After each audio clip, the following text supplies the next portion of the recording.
Sebuah film yang penuh dengan aksi mengerikan yang akan membuat kalian merasakan ketegangan yang maksimal. Hai, Bargain Flipper lagi di sini. Terima kasih buat yang sudah klik dan selalu mensupport channel ini untuk terus berusaha memberikan hiburan dari penjelasan film-film kesayangan kita. Masih tentang film bertemakan sosok psikopat. Kali ini Ian Clipper akan ngasih klip dan review sebuah film yang berjudul Killer Book Club. Kebanyakan orang pasti menganggap para kutu buku adalah sosok yang lugu dan penyendiri. Tapi di film ini, sekelompok kutu buku nekat menirukan sosok psikopat demi bisa meneror seorang dosen. Akan tetapi kelakuan tersebut malah menjadi petaka saat satu persatu dari mereka dihabisi sang psikopat yang sesungguhnya. Simak dengan baik ya, karena sepanjang cerita kita akan mencari tahu siapa sosok the real psikopat di balik kostum badut.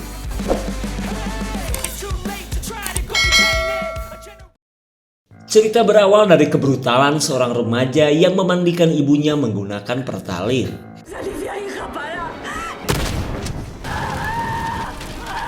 Entah apa alasan wanita bernama Alice ini yang dengan tega menjadikan ibunya barbeque sampai tewas. Namun di sebuah percakapan daring tertulis sebuah kalimat yang memiliki arti dialah yang akan mati. 6 tahun berlalu kita beralih ke kota sebelah, tepatnya kepada seorang mahasiswa sekaligus penulis bernama Angela. Terlihat ia begitu serius saat mendapat pesan grup WA tentang lagi maraknya prank badut pembunuh di kotanya. Selain Angela, kita kenalan dulu dengan teman-temannya yang tergabung dalam sebuah kelompok buku. Dan inilah Sarah, mahasiswi sastra yang paling nakal dan gaul. Lalu ada si bartender Nando, pacar Angela yang untuk pertama kalinya akan menemani Angela berkumpul bersama kelompok buku. Lanjut si tampan bermotor R15 bernama Ray, pria nakal dan seorang pecandu tepung oleh. Kemudian ada si vlogger Koldo, Eva si penjaga perpus, Virginia si penulis, dan yang terakhir si ketua kelompok bernama Sebas. Para penulis satu jurusan ini seperti biasa berkumpul untuk lanjut membahas novel yang menceritakan sosok badut pembunuh. Kemudian Angela ngomen bahwa novel pilihan Sebas itu kurang seram dan tidak menarik untuk dipelajari. Tapi lain halnya dengan Eva. Ia tertarik apalagi tokoh utama di dalam novel mengidap penyakit coulrophobia atau fobia terhadap badut. Makin lama obrolan mereka semakin seru hingga berlanjut ngomongin prank badut yang sedang marak terjadi. Sementara Nando merasa tidak nyaman ikut berkumpul bersama teman-teman Angela. Apalagi gelagat Sebas yang sepertinya suka kepada Angela. Dan karena Nando pulang lebih dulu, jadi ketika pertemuan usai Sebas bisa PDKT kepada Angela. Lalu di sela obrolan mereka, Sebas memberikan saran agar novel yang sedang ditulis Angela ditunjukkan kepada Pak dosen. Karena siapa tahu aja beliau tertarik dan memberi pengarahan kepada Angela. Saran tersebut jelas membuat Angela merasa senang, hingga PDKT yang dilakukan Sebas berjalan lancar. Setibanya di kosan, Angela buru-buru nulis email kepada Pak dosen. Namun karena ia masih belum pede, Angela membatalkan rencana untuk memberikan sampel novel. Lalu ketika melihat novel badut pembunuh, ia kepikiran tentang penyakit takut kepada badut. Kemudian Angela iseng melakukan tes coulrophobia secara online.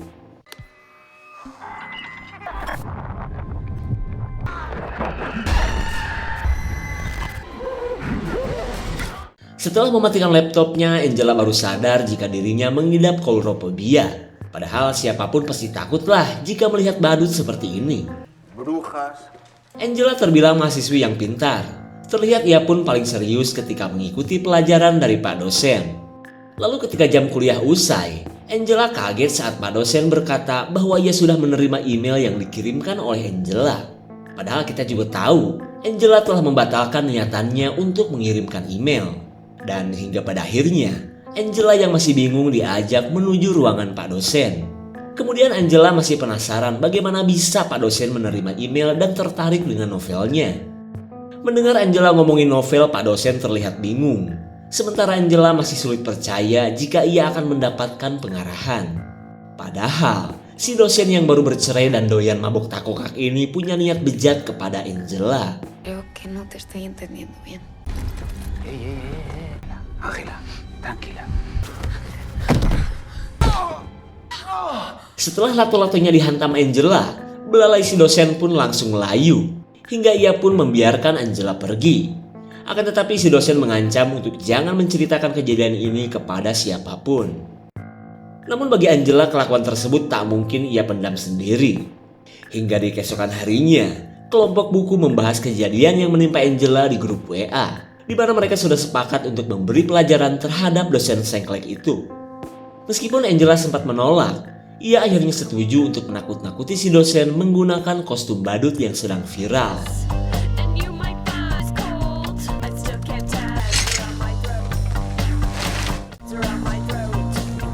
Singkat cerita, Angela dan teman-temannya berada di kampus ketika si dosen masih berada di kantornya. Mereka pun membagi tugas untuk membuat si dosen benar-benar syok dengan dandanan mereka.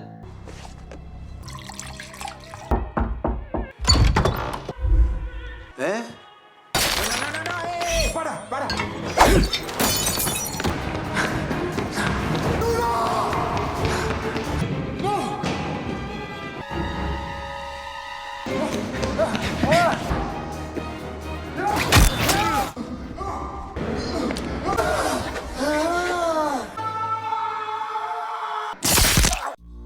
Akibat sama-sama panik, si dosen yang kedorong Angela akhirnya jatuh dan nyocol ke patung sampai tewas. Semua orang pun terlihat syok karena niat menakut-nakuti malah jadi seperti ini. Kemudian Angela menjelaskan jika ia tidak bersalah dan mending langsung saja lapor ke polisi. Akan tetapi teman-temannya tidak setuju dan sepakat untuk bungkam saja. Begitupun dengan Nando, terlebih mereka merasa bahwa kejadian ini murni kecelakaan. Singkat cerita, kedelapan mahasiswa ini akan membakar semua barang bukti. Mereka pun sama-sama bersumpah untuk tidak menceritakan prank berujung maut ini kepada siapapun. Lo juro.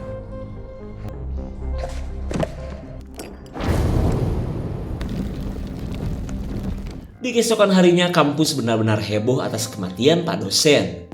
Tapi untungnya, kepolisian menganggap kejadian semalam adalah perbuatan si dosen sendiri yang mengakhiri hidup. Pernyataan itu pun diperkuat oleh kesaksian semua orang yang mengetahui bahwa si dosen sedang stres akibat perceraian. Kabar tersebut jelas membuat teman-teman Angela merasa lega. Sementara Angela sendiri kecewa karena sarannya untuk lapor polisi tidak ada yang mendengar. Begitupun dengan sikap Nando yang tidak memihak kepadanya. Ya jadi marahan deh. Por ti. El relato real.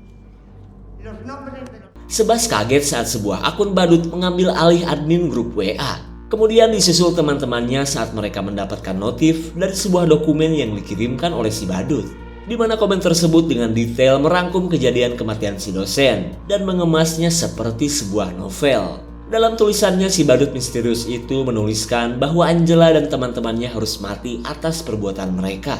Bahkan si badut mengingatkan bahwa di setiap bab yang akan ia kirim, satu orang dari kelompok Angela bakalan tewas.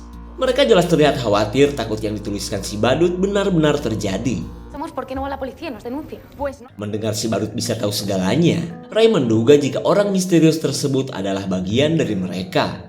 Atau bisa juga seseorang yang dekat dengan mereka. Nah, dari saat ini, mereka mulai curiga terhadap satu sama lain. Bahkan Ray sempat menuduh Virginia yang ia tahu selalu membuat novel-novel psikopat. Karena gak terima, Virginia pun akhirnya pergi.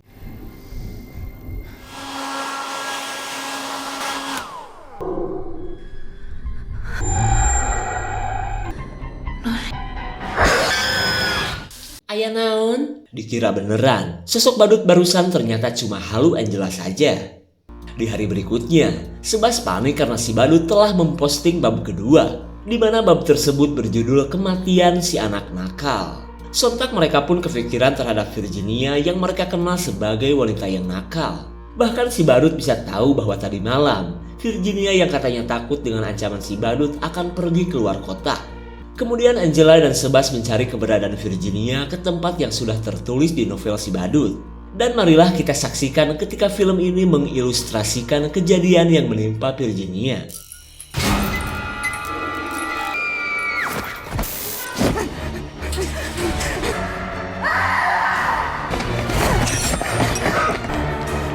Sus pasillos le...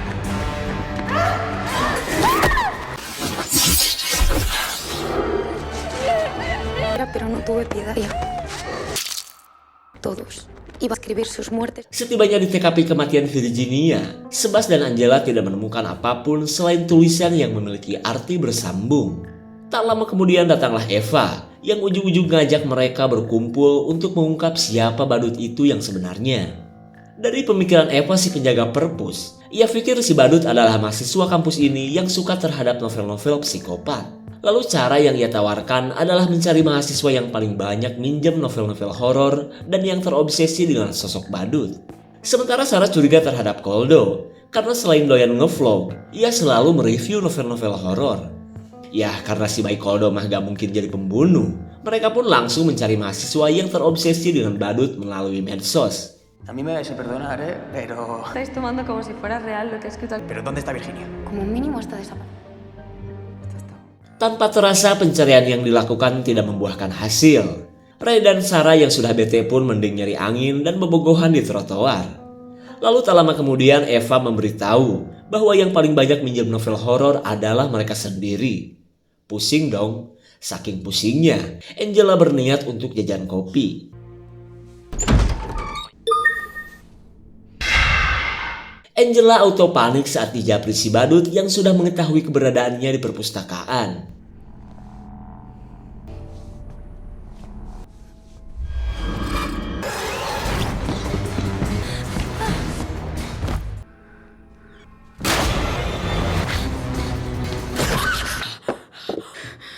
Entah halusinasi atau beneran, kedatangan Nando yang membawa topeng badut membuat Angela menyangka si badut tadi adalah pacarnya sendiri. Kemudian Nando menjelaskan jika topeng tersebut ia temukan di luar perpus dan tentu saja bukan miliknya. Singkat cerita, Sebas menemani Angela yang sedang kecewa berat kepada Nando. Lalu Sebas memberi kabar jika postingan si badut kemarin diposting ulang di sebuah situs para pecinta novel. Dan yang lebih mengherankannya lagi, si badut menandai akun Angela yang sudah 6 tahun tidak pernah digunakan lagi. Lalu Angela jadi teringat bahwa di situs tersebut, ia pernah memposting kisah tentang Alice yang telah ia angkat menjadi sebuah novel. Di malam berikutnya, si badut kembali mengirimkan kelanjutan dari novelnya, di mana bab kali ini ia beri judul Kematian si Anak Gelo. Dan itu berarti, Ray si pecandu tepung oleng sedang dalam bahaya. Justo lo que le ocurrió al pirado del grupo.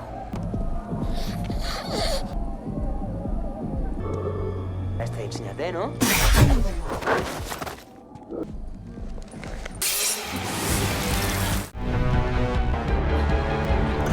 Pudo ver mi sonrisa y después lo arrastré hasta la piscina abandonada. Kematian Ray tentunya membuat geger Angela dan teman-temannya. Apalagi dalam tulisan si badut, jasad Ray katanya dibakar sampai habis di sebuah kolam renang yang terbengkalai. Namun seperti biasa, mereka tidak menemukan apapun selain tulisan bersambung.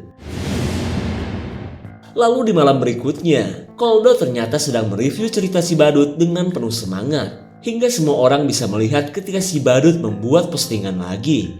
Dan betapa kagetnya Angela, karena saat ini dirinya lah yang akan menjadi korban selanjutnya. Kelakuan si Koldo jelas membuat Nando marah, karena menganggap gara-gara videonya, Angela menjadi sasaran si badut. Ia pun kesal terlebih Angela sulit dihubungi dan entah berada di mana. Namun sedikit orang yang tahu, saat ini Angela sedang bersembunyi dan ditemani oleh Sebas.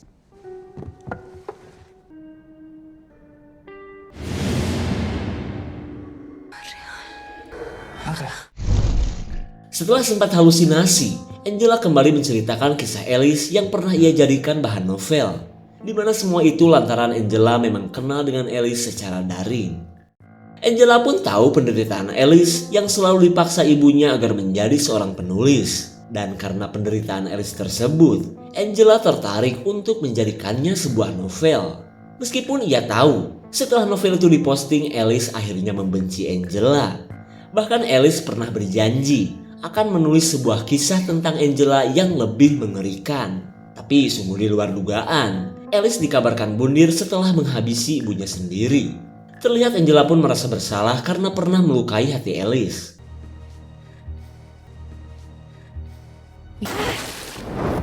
Pone que murió en un incendio, pero... Protagonista de esto, porque yo imbécil... Escúchame. Y además, si Alicia está muerta, ¿quién es el payaso? Año, pues que se acabe todo esto ya, ¿no? Di waktu yang sama, Nando mendapatkan pesan tipuan dari si badut bahwa Angela berada di kamar mayat. Padahal saat ini Angela sedang bermain kerambol bersama Sebas.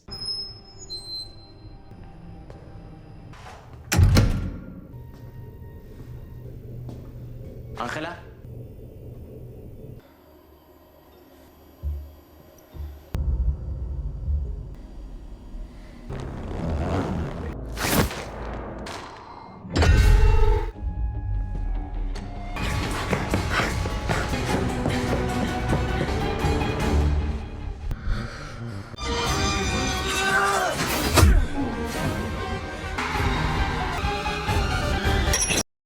Tak lama setelah kejadian yang menimpa Nando, si badut ngejapri Angela bahwa Nando sudah tewas dan berada di rumah sakit. Hingga Angela yang masih bau spertus pun bergegas untuk mengeceknya. Akan tetapi ia langsung kaget karena Nando ternyata masih hidup. Kemudian Nando menjelaskan jika serangan si badut tadi hanya membuatnya pingsan saja. Di tengah kebersamaan mereka, Koldo yang sedang nge-live berkata jika dirinya baru saja dijapri si badut. Di mana sosok misterius itu sudah meluncurkan novel yang ia buat dan akan memamerkannya di sebuah festival. Si badut pun meminta agar para fans menggunakan kostum badut yang telah ia pilih. Singkat cerita, Angela dan yang lain mendatangi festival untuk mencari si badut yang katanya akan menampakkan diri. Namun karena banyak orang yang menggunakan kostum badut, mereka jelas bingung yang mana si badut musingkeun itu. Lalu gara-gara Koldo tidak datang, mereka mulai curiga apa mungkin si Koldo itu pelaku yang sebenarnya. Sungguh tanpa diduga si badut yang mereka cari sedang melakukan siaran langsung. Lalu mereka bergegas mencari di mana lokasi si badut yang sedang nge-vlog itu.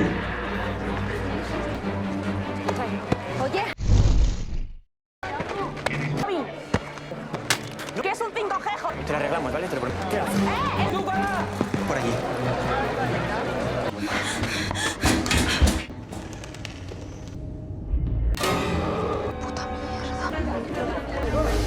Angela benar-benar panik ketika melihat Sarah sedang menjadi sasaran si badut. Kemudian ia mencari di mana keberadaan sahabatnya itu.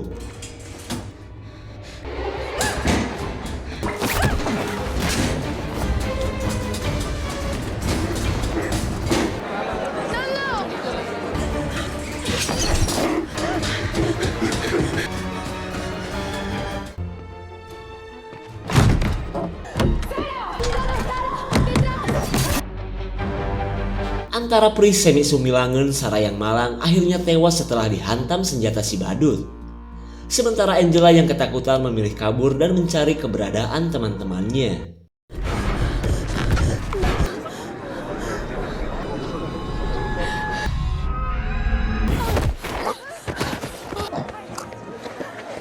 Setelah sempat menyangka Koldo sebagai pelaku, kini mereka syok karena si vlogger juga menjadi korban si badut. Angela pun tak kuasa melihat temannya sekarat dengan luka soek di lehernya. Apalagi ketika Eva datang sambil membawa senjata si badut. Akan tetapi Eva berdalih bahwa senjata ini justru berhasil ia rebut dari si badut. Selang beberapa saat, Nando memberitahu Angela bahwa si badut itu adalah Eva. Angela pun tak menyangka saat Eva menantang duel sambil mengenakan kostum badut. Lalu tanpa berlama-lama Angela bergegas menuju lokasi yang dikatakan oleh si badut. Tapi untuk kali ini, ia ingin melakukannya sendirian karena merasa semua kekacauan ini akibat kesalahannya.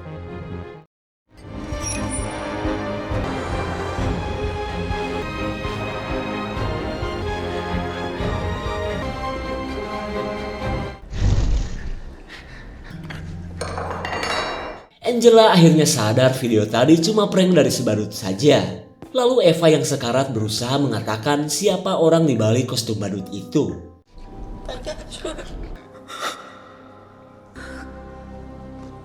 Apakah film ini akan berlanjut? Tentu saja. Setelah menyaksikan kematian Eva, Angela kini dikagetkan oleh keberadaan Sebas yang sedang disekap. Es el payaso. Kedatangan Nando jelas membuat Angela kaget. Apalagi ketika Sebas mengatakan Nando adalah si badut yang telah menyekapnya. Nando jelas gak terima karena kedatangannya ke sini tak lain karena khawatir kepada Angela. Lalu ketika Angela sedang terlihat bingung, Sebas mengakui perselingkuhannya dengan Angela. Bahkan ia mengaku sudah mencicipi bibir berdiri milik Angela. No, por favor. Setelah melukai Nando sampai pingsan, Sebas mengakui bahwa si badut itu adalah dirinya. Ia pun menjelaskan jika semua rentetan kejadian ini sudah lama direncanakan, di mana semua itu dimulai dengan mengirimkan email berkalimat nakal kepada si dosen dari laptop Angela. Lalu Sebas berkata novel yang ia buat ini sebenarnya untuk memberi penderitaan kepada Angela agar terus melihat kematian orang-orang terdekatnya. Angela jelas bingung dong, apa alasan Sebas melakukan semua ini? Masih ingat Alice kan? Nah jadi, si Alice ini sebenarnya adalah pacar online Sebas. Sampai suatu ketika, Sebas murka saat mendengar kehidupan Alice yang menyedihkan telah dijadikan novel oleh Angela. Dan karena rasa malu itu, Alice akhirnya dengan tega menghabisi ibunya sendiri. Dan seperti keinginan Alice, Sebas telah membantunya membuatkan novel tentang penderitaan Angela. Porque la escribimos juntos. ¡Que me mires!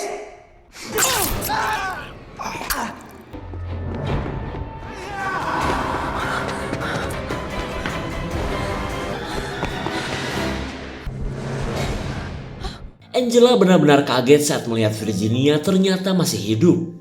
Lalu wanita ini mengaku bahwa nama Virginia itu cuma nama samaran saja. Karena sebenarnya dia adalah Alice. Wow, Angela tidak menyangka dulu ia bisa dengan mudah terkena hoak tentang kematian Alice. Nah jadi jelas guys ya, si badut yang kita anggap satu orang ternyata merupakan sepasang kekasih online. Dan adegan kematian Virginia tadi sudah saya bilang kan, itu cuma ilustrasi film saja. Kemudian Alice berkata jika novel yang sedang ia dan Sebas kerjakan kini berada di penghujung cerita. Karena bab yang terakhir ini telah ia beri judul Kematian Angela si tokoh utama. Namun tanpa Alice dan Sebas sadari, Nando yang sudah sadar tidak akan membiarkan itu terjadi. Pero al final lo va a ser él. Cállate. Es que se os ha olvidado una cosita.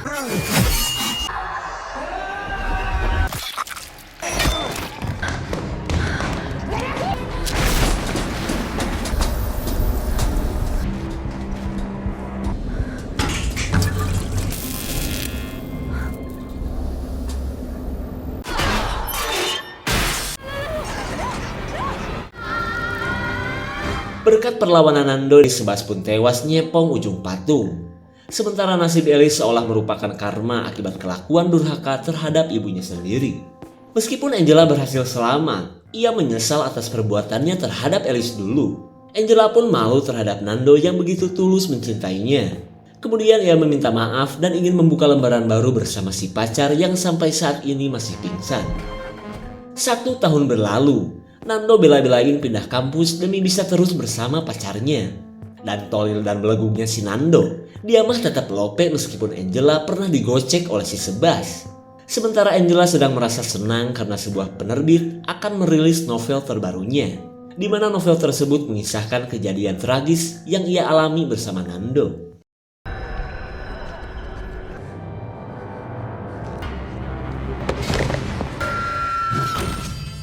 Setelah tebak-tebakan yang cukup panjang, kita akhirnya tahu bahwa kekacauan ini sengaja dirancang Sebas untuk membuatkan Alice sebuah novel pembalasan. Karena siapa yang gak sakit hati jika penderitaan Alice malah dijadikan konten oleh Angela. Tapi bagaimanapun juga, perbuatan Alice dan persekongkolannya dengan Sebas tidak bisa dibenarkan. Makanya, pasangan online itu pun akhirnya pada tewas. Dan sebagai balasan dari kesalahan Angela, mungkin selamanya ia akan dihantui sosok badut seperti di akhir film tadi. Adil kan? Udahlah segitu aja. Jika ada tambahan mah komen we-nya. Segitu saja untuk review dan review kali ini. Tonton video di Clipper lainnya ya. Terima kasih dan sampai jumpa.